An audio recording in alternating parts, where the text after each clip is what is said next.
こんにちは。今回は TLR200 のアップフェンダー化のためリブ付きフェンダーを固定するためのブレースとアルミフェンダーの加工をします。理由はショートフェンダーがあまりにも泥を跳ねるのと、最近ヴィンテージモトクロス的な雰囲気にハマっていて、アップフェンダー化することでそれっぽい雰囲気になるかなと思ったからです。アップフェンダー化のついでにハンドル周りも少し整理して以前よりすっきりしたので、動画後半ではそちらもご紹介します。よろしければ最後までお付き合いください。それでは本編のスタートです。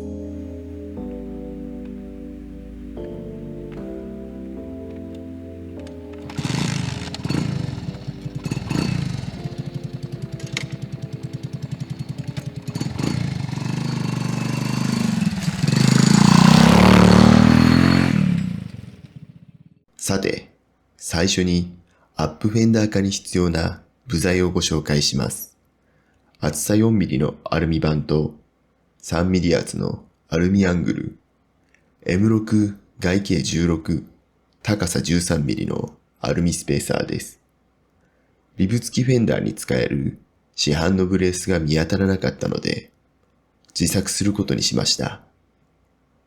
ボトムブリッジへの取り付けは、ブレースを当ててみて、2箇所の固定穴を追加しました。下準備をしていきましょう。いつも使っているアルミ板は楽天市場で購入しています。ホームセンターで購入できるアルミ板は1000番台のものが多く、柔らかく加工後にバリが残りやすいので、加工しやすい5000番台のものを購入しています。スムーズに作業をするため、毛書き線を入れておきます。マッキーの極細はこういう時に便利です。ポンチを打つのが下手なので、ポンチ代わりにピンバイスを使います。1ミリのピンバイスである程度掘っておくと刃が逃げないので、この後の加工がやりやすいです。今回使うフェンダーです。19インチのリア用です。TLR200 はフロント21インチですが、アップフェンダーにするので、19インチで問題ないかなと思い選定しました。フロントフォークの幅に合わせて幅を詰めるため、ここもノギスで毛がいておきました。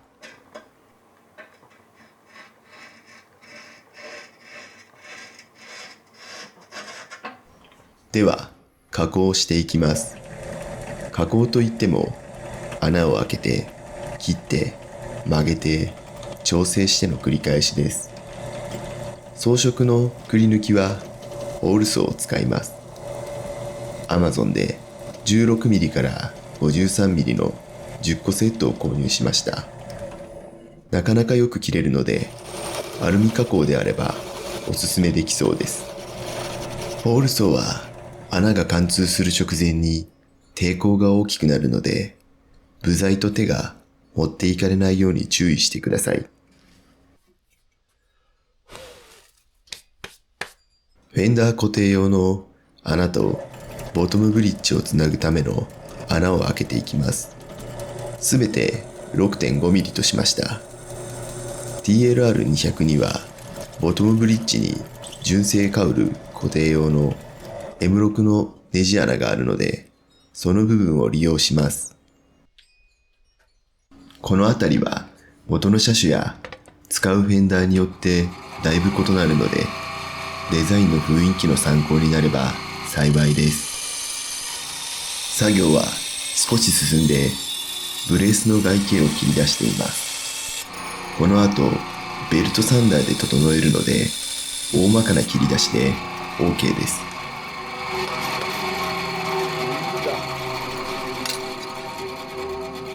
ベルトサンダーで形を整えていきます。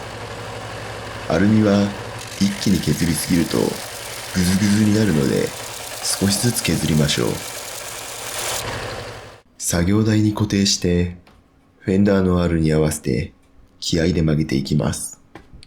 コツですが、リア側7、フロント3割くらいのイメージで曲げました。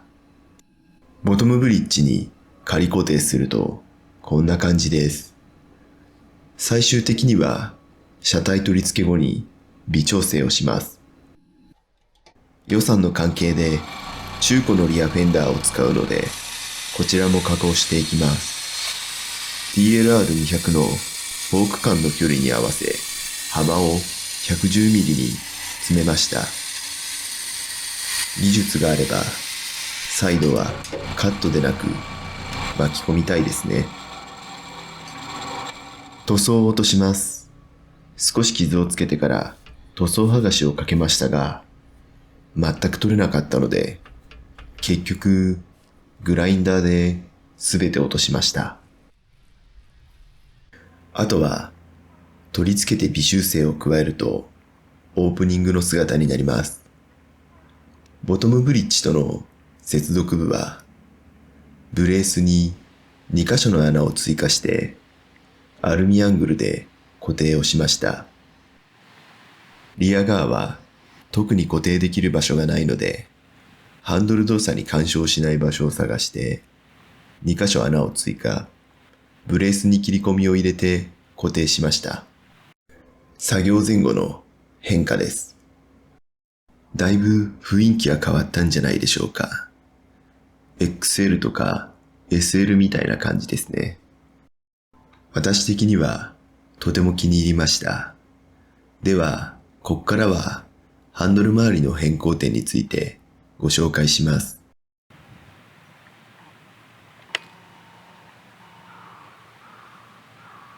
これまではハンドルポスト周辺に USB 充電器2つ、スマートフォンホルダーをつけていました。少しごちゃついた印象があったので、ホルダーはハンドル補強のブレースに、USB 充電器は左フォーク下につけることにしました。ブレースバーへの固定は、ホース固定用の AN4 サイズのアルミクランプに PP 板を熱で加工したものを挟んで、しっかり固定できるようにしています。自己満足ですが、ハンドル周りがすっきりして気分もすっきりです。ここからは以前紹介していなかった DLR200 のカスタム部分を紹介します。